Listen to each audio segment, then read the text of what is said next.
நல்லது பண்றதுக்கு அரசியலுக்கு வாங்கடா, கொள்ளை அடிக்கிறது கொலை பண்றதுக்கு அரசியலுக்கு. ஓடி விளையாடு ஓய்ந்திருக்கலாகாது. அதுக்கு தான் சூப்பர் சரவணா ஸ்டோர்ஸ்ல சம்மருக்கு ஆடைகள் வாங்கும் போது அவுட்டோர் கேம்ஸ் ஃப்ரீ. ஓடு ஆடு விளையாடு. சூப்பர் சரவணா ஸ்டோர்ஸ் சம்மர் கோடையை கொண்டாடலாம். ஸ்டாலினை பொறுத்த வரைக்கும் ரொம்ப தைரியமா இருக்காங்க. ஆனா தொண்டர்கள் மத்தியில் அவர்கிட்ட போய் சொல்றதுக்கு அச்சப்படுறாங்க. செந்தில் பாலாஜி நிலைமை ரொம்ப கொஞ்சம் எதிர்பார்த்த அளவுக்கு வெற்றி கிடைக்குமாங்கிற பயம் தொண்டர்கள் மத்தியில் ஏன் இருக்குன்ற காரணம் சொல்றேன். கிரவுண்ட் லெவல் இறங்கி வேலை செய்ய தொண்டன், அந்த தொண்டனுக்கு விசில் சத்தம் காதுல ஒலிச்சிட்டே இருக்கு. அவன் போறதெல்லாம் விசில் விசில் வந்தோடனே கலைஞர் இருக்கும் போது எங்களை கட்டுக்கோப்பா வச்சிருந்தார். ஜெயலலிதா வந்து எம்ஜிஆர் என்ன சின்ன பையன் வந்து என்ன பண்றான் சார், ஆட்டத்தையே கழிச்சு விட்டான் சார். திமுக கொடி போட்டு போகக்கூடாது, சால்ல போட்டு அதிமுக கொடியை போட்டு போகக்கூடாது, கம்யூனிஸ்ட் கொடி காங்கிரஸ் கொடி பாஜக போட கண்டுபிடிச்சிடலாம். காக்கி பேண்ட் ஒயிட் ஷர்ட்ல போனா என்ன பண்ணுவீங்க? அவர் விஜய், அவர் Christian, so what, Christian vote போகணும் சட்டம் இருக்காங்க இல்ல. விஜய்க்கு இந்த தடவை அவரை கிறிஸ்டியன் பார்க்காம பல இந்து பல பிராமின் குடும்பங்கள் ஓட்டு போட்டிருக்கு, இன்க்ளூடிங் பிராமின். எம்ஜிஆர் எப்ப வந்தார் தெரியுமா அரசியலுக்கு? 20 வருஷம் கழிச்சு வந்தார். அவருக்கு முகம் கொடுத்ததே திமுக தான். எம்ஜிஆரே கத்து கூட்டினாங்க, விஜய் கத்து கூட்டினாங்க. அப்ப பிறக்கும் போது அரசியல்வாதியா பிறந்து குதிக்கிறாங்களா, அப்ப வாரிசு அரசியல் ஆதரிக்கிறாங்களான்னு ஒரு கேள்வி வருது இல்ல. எல்லா குடும்பத்திலயும் பிரச்சனை இருக்கு. எல்லா குடும்பம் ஒண்ணு காட்டுங்க, பர்சனல் மேட்டர் சொல்லி அடிச்சாங்க, கத்து கூட்டின்னு சொல்லி அடிச்சாங்க, கிறிஸ்டியன் சொல்லி அடிச்சாங்க, மைனாரிட்டின்னு சொல்லி அடிச்சாங்க. இத்தனையும் மீறி இளைஞர்கள் பட்டாலும் அவருக்கு வந்திருக்குன்னா பெரிய ஒரு பூகம்பத்தை கிளப்பிட்டாரான்னு பாத்தீங்கன்னா கண்டிப்பா தமிழ்நாடு அரசியல ஒரு பூகம்பத்தை கிளப்பிட்டார். அந்த பூகம்பம் வந்து புஷ்னு போகுமா இல்ல ஒரு அணுகுண்டு மாதிரி வெடிக்குமா என்னங்க 4ஆம் தேதி சொல்ல முடியும். நம்ம அவசரப்பட்டு சொல்ல முடியாது. பாஜகவும் சரி, காங்கிரஸும் சரி, அதிமுகவும் சரி, விஜய கோட்டை விட்டமோ அப்படின்னு நினைக்க துவங்கிட்டார்னா விஜய் வாங்கு வாக்குகளை பொறுத்து பாராளுமன்ற தேர்தலில் அவர் வீட்டு பணியூர் மண்ணில் லைன் கட்டி நிக்கிறதுக்கு காத்து கிடப்பார்கள். provided he get enough number of seats, enough number of percentage in the polling. தங்க நகைகள் சவரனுக்கு 3000 தள்ளுபடி, வைர நகைகளுக்கு 10,000 தள்ளுபடி, மேலும் பல சலுகைகளுடன் அக்ஷய சூப்பர் தங்க திருவிழா. Saravana store super jewellery, Chennai, Madurai, Coimbatore.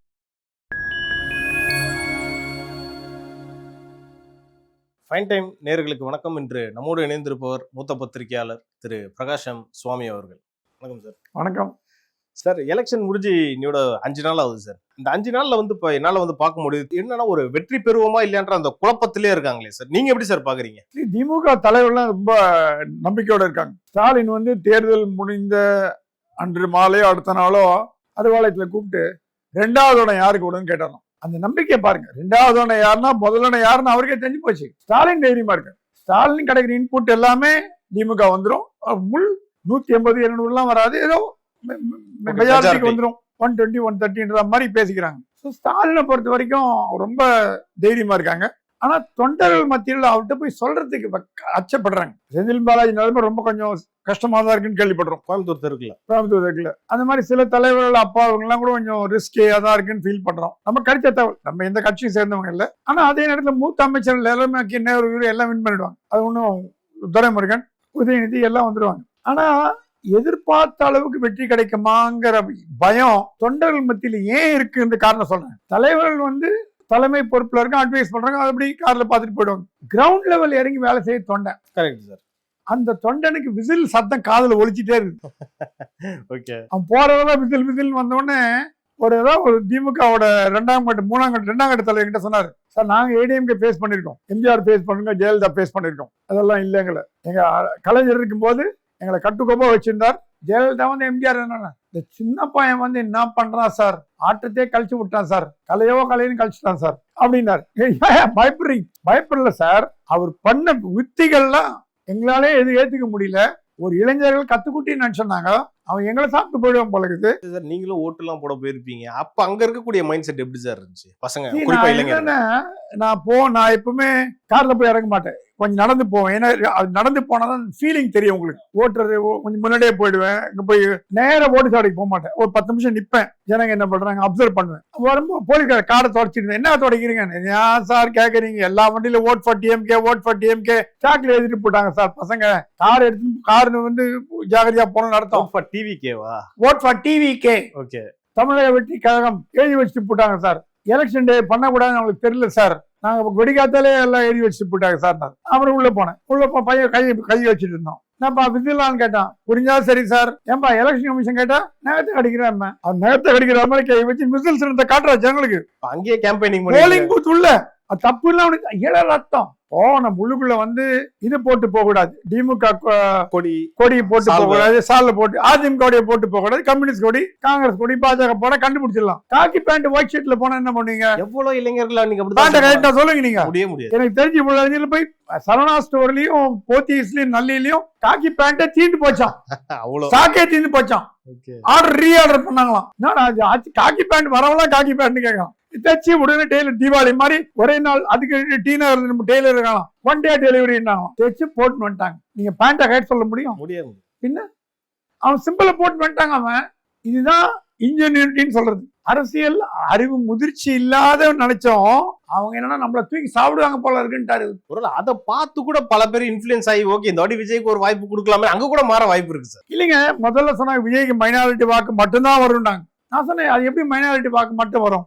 இந்துவோ கிறிஸ்டியனோ முஸ்லீமோ அரசியல்ல போட்டி போட்டா வித்தியாசம் வேறுபாடு இருக்கான்னு. இந்தியா மதச்சார்பற்ற கட்சி.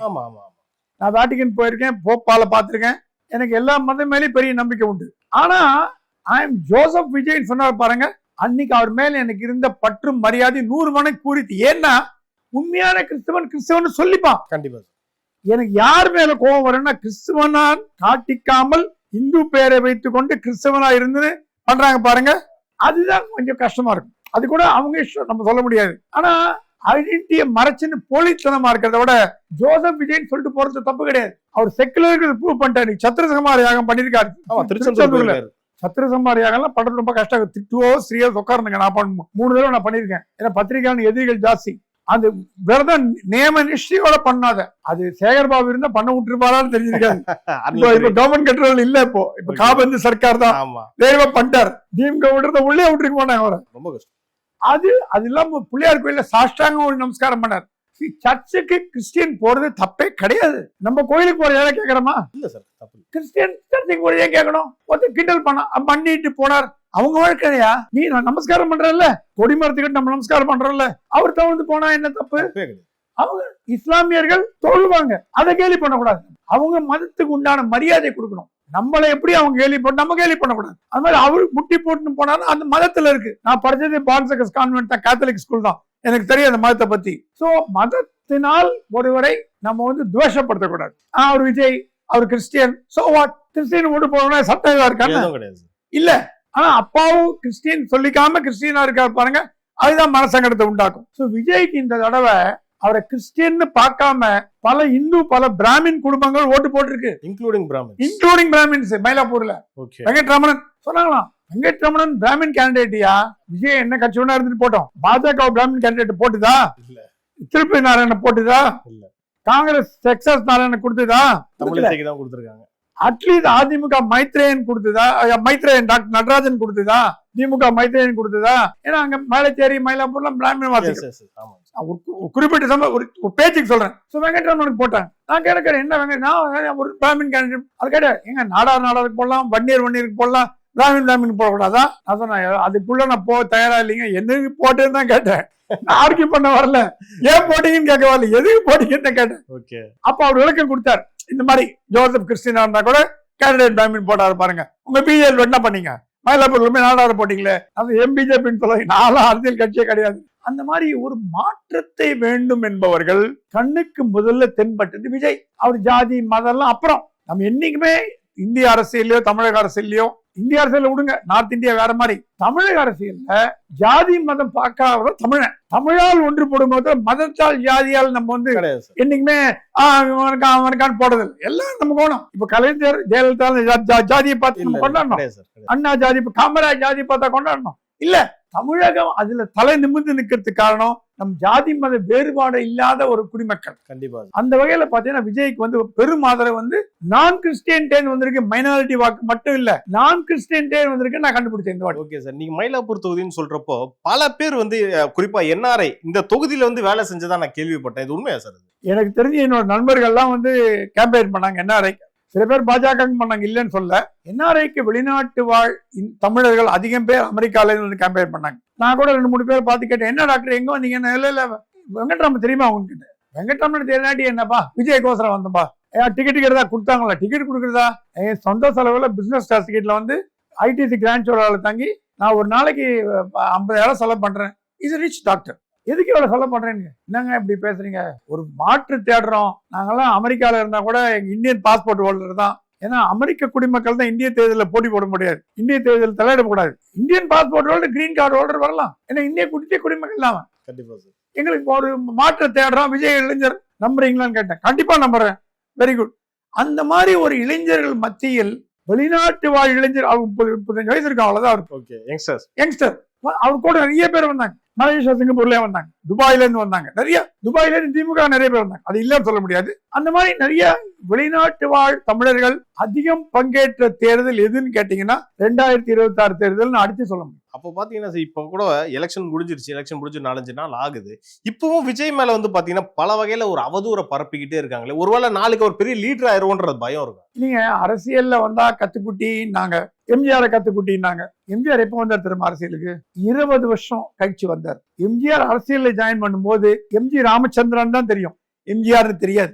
அவருக்கு முகம் கொடுத்ததே திமுக தான். அண்ணா காலத்துல எம்ஜிஆர் முகத்தை காட்டி ஓட்டு வரும்னு சொல்ற அளவுக்கு மாத்தினதே திமுக. எம்ஜிஆர் திமுகவினால் வளர்ந்தார். 20 வருஷத்துக்கு அப்புறம் கலைஞரோட கருத்து வெறுப்பையில தனி கட்சி ஆரம்பிச்சார். எம்ஜிஆரே கத்துக்குட்டினாங்க திமுக. அது அவங்க அரசியல், அதை பத்தி சொல்ல முடியாது. விஜய் கத்துக்குட்டினாங்க. அப்ப பிறக்கும் போது அரசியல்வாதியா பிறந்து குதிக்கிறாங்களா? அப்ப வாரிசு அரசியல் ஆதரிக்கிறாங்களான்னு ஒரு கேள்வி வருது இல்ல? விஜய்க்கு பாரதிய அரசியல் எஸ்.ஏ. சந்திரசேகர்லாம் திமுக ஆதரவாளர் இருக்கலாம், அது கூட நமக்கு தெரியாது. ஆனா அவர் அதே நேரத்துல கொடநாடுலயும் நின்னார் ஜெயலலிதா பாக்குறதுக்கு. அவங்க அப்பாவோ அம்மாவோ அவங்க தாத்தா காங்கிரஸ்காரர்னு கேள்விப்படுறோம், அது நமக்கு தெரியாது. ஆகவே எந்த ஒரு பின்னணி இல்லாம ஒரு நடிகர், அதெல்லாம் நடிகர் அரசியல் வரக்கூடாதுன்னு சொல்றது தப்பு. எம்ஜிஆர் வந்தார், சிவாஜி வந்தார், பாக்யராஜ், கமலஹாசன், ரஜினிகாந்த் வரல. ஏங்க ஹேமமாலினி எம்பியா இல்லையா? எப்போ காங்கிரஸ் இருக்கும் போது ஹேமமாலினி எம்பியா இருந்தா? அமிதாப் பச்சன் எம்பியா இல்லையா? ஜெயா பச்சன். நாட்டுல மட்டும் எல்லாம் வரலாம். இங்க சினிமாக்காரனா சினிமாக்காரன், அது ஒரு தொழில். சினிமாங்கிறது மேக்கப். கலைஞ்சு முடிச்சவன் அவனும் மனுஷன். சத்யராஜ் சொல்லுவார் என்கிட்ட, நீங்க எப்படி பேனா வச்சு எழுதுறீங்க, எங்க பேனா மேக்கப் பாரு. யாருமே ஆமா, ஏன் உங்களுக்கு சாப்பாடு போடுறது பேனா, எனக்கு சாப்பாடு போடுறது மேக்கப் பாரு. சத்யராஜ் அரசியலுக்குள்ள போக விரும்பல. அது ஒரு தொழில், மதிப்பு மரியாதை மிக்க தொழில். சினிமாக்காரன் அப்படின்னு கேவலமா பேசக்கூடாது, அது ஒரு தொழில். அப்ப பத்திரிகை துறையில இருக்கிறவங்களா எல்லாம் நல்லவங்களா? அடுத்த கேள்வி கேட்டு நமக்கு வலிக்கும். அவன் கேட்டான், அவன் கேட்கறத விட நம்ம கேட்டா வலிக்கும். நான் என்ன சொல்றேன், அரசியலுக்கு வந்துட்டா என்ன வேணா பேசலாங்கிறது இருக்கு. அவர் ஃபேமிலியை பத்தி எடுக்கலாம், அவர் ஃபேமிலியை பத்தி எடுக்கிறாங்க. எந்த ஃபேமிலியில ப்ராப்ளம் இல்லைங்க, எல்லா ஃபேமிலியும். சில பிரபலமானவர்கள் ஃபேமிலியில வெளியில வரதுக்காரவே அவர் பிரபலமா இருக்காங்கன்னா, ஏ அண்ட் பி டைவர்ஸ் பண்ணிட்டு போனாங்கன்னா ஹெட்லைனா வராது. அதே ஒரு நடிகைகளோ டைரக்டரோ ஒரு புகழ்பெற்ற ஒரு டைவர்ஸ் பண்ணாங்கன்னா ஹெட்லைன் நியூஸா வரும். அது ஒரு 10 நாளைக்கு சேனல் ஓட்டும், யூடியூப் இன்டர்வியூ பண்ணும். அது நம்ம தொழில், நியூஸ் போடுறது தொழில், நம்ம குறை சொல்ல முடியாது. ஆகவே அந்த பர்சனல் மேட்டர் நம்ம தலையிடாம இருக்கிறதா நமக்கு நல்லது. இது எல்லா குடும்பத்திலயும் பிரச்சனை இருக்கு. பிரச்சனை இல்லாத குடும்பம் ஒண்ணு காட்டுங்க. பிரச்சனை பர்சனல் மேட்டர் சொல்லி அடிச்சாங்க, கத்துக்குட்டின்னு சொல்லி அடிச்சாங்க, கிறிஸ்டியன் சொல்லி அடிச்சாங்க, மைனாரிட்டின்னு சொல்லி அடிச்சாங்க. இத்தனையும் மீறி இளைஞர்கள் பட்டாலும் அவருக்கு வந்திருக்குன்னா இதெல்லாம் அப்பாற்பட்டு அவர் ஜெயிக்கிறாரா தோக்குறாரா, 0 சீட் வாங்குறாரா, மூட்டை போடுறாரா, அதெல்லாம் அதை பத்தி நான் பேசுறா இல்ல. அது நம்ம கையில இல்ல, ஆண்டவன் கையில இருக்கு, ஆட்சியாளர் கையில இருக்கு, வாக்காளர் கையில இருக்கு. 4ஆம் தேதி மத்தியானம் தெரிஞ்சு போடும் என்னன்னு. ஆனா அவர் பெரிய ஒரு பூகம்பத்தை கிளப்பிட்டாரான்னு பாத்தீங்கன்னா கண்டிப்பா தமிழ்நாடு அரசியல ஒரு பூகம்பத்தை கிளம்பிட்டார். அந்த பூகம்பம் வந்து புஷ்னு போகுமா இல்ல ஒரு அணுகுண்டு மாதிரி வெடிக்குமா என்னங்க 4ஆம் தேதி சொல்ல முடியும். நம்ம அவசரப்பட்டு சொல்ல முடியாது, ஆனா இம்பாக்ட் இருக்கான கண்டிப்பா இருக்கு. ஓகே சார், இப்போ வந்து காங்கிரஸ் இப்போ வந்து தாவேக்கா இவ்வளவு சதவீத ஓட்டு வாங்குன்ற மாதிரி இப்பவே எல்லாமே பேசிட்டு இருக்காங்க. ஆனா காங்கிரஸுக்கு இப்பவே தெரிஞ்சிருக்கும்ல சார், ஒருவேளை நம்ம விஜய் கூட கூட்டணி வச்சிருந்தா நல்லா இருந்திருக்கும், அந்த எண்ணத்தை இப்ப யோசிச்சிருப்பாங்களோ. கடைசி வரைக்கும் பிரவீன் காந்தி சொன்னாங்க, விருந்து சாப்பாடு, இலை சாப்பாடு, கல்யாண சாப்பாடே போறதா இருந்தாங்க. தோசைக்கு செட்டில் ஆயிட்டு வந்தாரு. கல்யாண சாப்பாடு எதுன்னா விஜய், தோசை எதுன்னா ஸ்டாலின். ஆனா ராகுலுக்கு என்னைக்குமே ஸ்டாலின் கண்டா பிடிக்கும், கலைஞர் கண்டா பிடிக்கும். இந்த தேர்தலில் மட்டும் அவர் சொன்னாங்க விஜய்ங்கிற ஒரு ஃபேக்டர். அதுபடி அவர் கிறிஸ்டியன்னாரு. ராகுல் காந்தி கிறிஸ்டியன் இல்ல, அவன் அம்மா கிறிஸ்டியன்களா, அது வேற விஷயம். அவங்க இந்திய குடிமக்கள் தான். இந்தியா கல்யாணம் பண்ணி வந்தாங்கன்னா இந்துவா மாறிட்டாங்க. அது அவங்க ஜாதி மதம் உள்ள போறதுக்கு நான் தயாரா இல்லை, அவங்களுக்கு பிடிக்கும் பிடிக்காது, அது வேற விஷயம். சோ மதத்தினால் ராகுலும் விஜயம் ஒண்ணா சேர்ந்தாங்கன்னா அது தப்பு. ஆனா விஜய்ங்கிற ஒரு யூத்தை ராகுல் 5-6 வருஷம் முன்னாடி மீட் பண்ணிருக்காரு. அப்ப இம்ப்ரெஸ் ஆயிட்டார் இவர் ஒரு போர்ஸ் இருக்கு. ஆனா இவங்க எல்லாம் திமுக விட்டு அது என்ன காரணம்னா, எப்படி தமிழக பாஜக திராவிட பாஜக இருக்கோ தமிழ்நாடு காங்கிரஸ்ல திராவிட காங்கிரஸ் ஒண்ணு இருக்கு. ஓகே, அது சொல்ல பெருந்தங்க. அவங்க அதுக்கு எதிரானவங்க தான் மாணிக்கம் தாக்கூர், ஜோதிமணி, கார்த்தி சிதம்பரம், சசிகாந்த் செந்தில், இவங்க எல்லாம் எதிர் கோஷ்டி. இவங்க ஆளும் கோஷ்டி. ஆளும் கோஷ்டி எல்லாம் எப்பவுமே ஜாலியா அடிச்சுட்டு கான்ட்ராக்ட் வாங்கிட்டு ஃபேக்டரி எல்லாம் வாங்கிட்டு அந்த மாதிரி போறதுக்கு ராகுலுக்கு முதல்ல இருந்தே பிடிக்கல. அதான் சொன்னாலும் இந்த வாட்டி சொன்னாலும் விஜயோட கூட்டணி போலாம். அது பிரவீன் சக்கரவர்த்தி விட்டு தூண்டி போட்டு பார்த்தாரு. அப்புறம் இவங்க என்ன பண்ணாங்க, திமுக ரொம்ப சாமர்த்தியமா சோனியா காந்தி மாட்ட போய் டீல் போட்டு முடிச்சு மல்லிகார்ஜுன போட்டு முடிச்சுட்டாங்க. ராகுலால் ஒண்ணு அம்மா எதிர்க்க முடியாது. அம்மா அந்த மரியாதை கொடுக்கணும். ராகுல் ஒண்ணு குறைஞ்சவர் இல்ல, அம்மாவுக்கு மரியாதை கொடுப்பாரு. எனக்கு வேணா ஒதுக்கி போயிட்டு அதை 2 இடத்துல மட்டும் கேம்பெயின் விட்டு போயிட்டாரு. பெருசா ஒண்ணு கண்டுக்கல.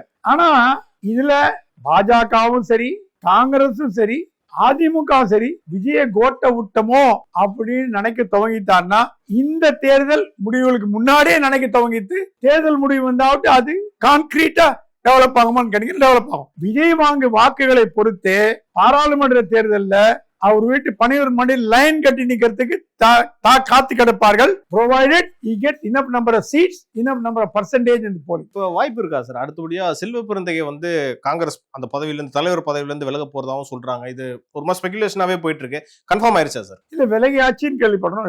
ராஜினாமா தேர்தலுக்கு 15 நாளுக்கு முன்னாடியே டெல்லி கூப்பிட்டு செல்வ பெருந்தகைய நீங்க ராஜினாமா கொடுத்துட்டு போயிட்டு மல்லிகார்ஜுன அவருக்கு சொன்னாங்க, இப்பெல்லாம் கொடுத்தா பேர் கெட்டு போயிடுங்க, நீங்க வாங்கி வச்சுக்கோங்க, எலெக்ஷன் முடிஞ்சாலும் கொடுக்கலாம். சோ 4ஆம் தேதி 5ஆம் தேதிக்கு அப்புறம் காங்கிரஸ் பள்ளி இழிக்க போகுது. ஒரு சீட்டு கூட ஜெயிக்குமான்னு தோணல. 1-2 வந்தா ஜாஸ்தி. இப்ப முதல்ல 25, 12, 18 எல்லாம் இருந்தாலும் போச்சு, இப்ப ஒண்ணு வராது. சோ அந்த ரேஸுக்கு இப்ப என்ன சொல்ற ராகுல் காந்தி சொல்றாராம், எனக்கு திராவிட கட்சிகளை அண்டி இருக்கும் காங்கிரஸ் வேண்டாம், காமராஜர் மாதிரி தனித்து இருக்கிற காங்கிரஸ் தான் வேணும். ஒண்ணு அதிமுக இல்ல திமுக தோல் மேல ஏறி என்ன பண்றீங்க, கட்சியை வளர்க்க தவறிட்டீங்க. 10 வருஷம் 15 வருஷம் கட்சி வளர்க்கல.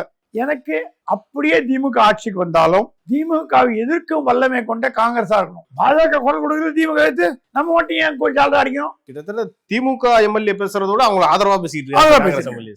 அதனால ராகுல் சொன்னாரா, எனக்கு ஜால்ரா அடிக்கும் திமுக காங்கிரஸ்காரர்கள் தேவையில்லை அப்படின்னு பாத்தீங்கன்னா அவர் இல்லாம யாரு ராகுல் மைண்ட்ல வச்சிருக்கிறது, மாணிக்கம் Thakur number 1, Jothimani number 2, Sasikanth Senthil number 3, Karthi Chidambaram number 4.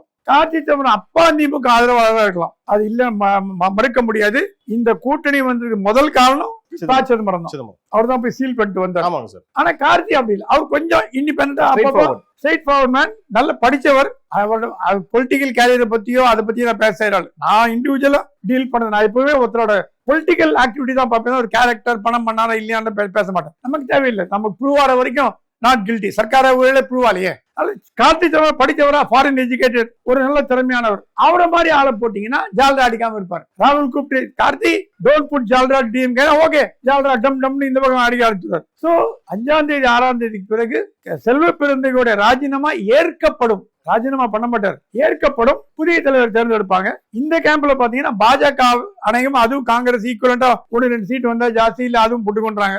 அப்படி வந்து நயினார் மேல தொங்கிட்டு இருக்க கத்தி ஹேங்கிங் இந்த டெமக்கல் ஸ்வாட் ஓவர் த ஹெட் அங்கேயும் பதவி காலி ஆயிடும். அப்ப அண்ணாமலையை போடுறாங்களா, திருப்பி அண்ணாமலை ஸ்டேட் பாலிடிக்ஸ் கொண்டு வந்து தமிழ்நாடு பாஜக தலைவரா போடுறாங்களா, இல்ல அண்ணாமலை ஆந்திரால எம்பி ஆக்கி எம்பியா கொண்டு போய் மத்திய அமைச்சரவையில போட்டுட்டு தமிழ்நாடு இன்சார்ஜ் கொடுக்குறாங்கிறதெல்லாம் நம்ம பேசலாமே தவிர அது கரெக்டா இல்லையான்னு சொல்லக்கூடியது அந்த நடந்த பிறகுதான் நமக்கு தெரியும். சோ தேர்தல் முடிந்த பிறகு பாஜக காங்கிரஸ் பெர்ஃபார்மன்ஸை பொறுத்து தலைவர்கள் மாற்றப்படலாம். காங்கிரஸ்ல உறுதி ஆயிடுச்சு, பாஜக மாற்றப்படலாம் என்ற பேச்சு எழுகிறது.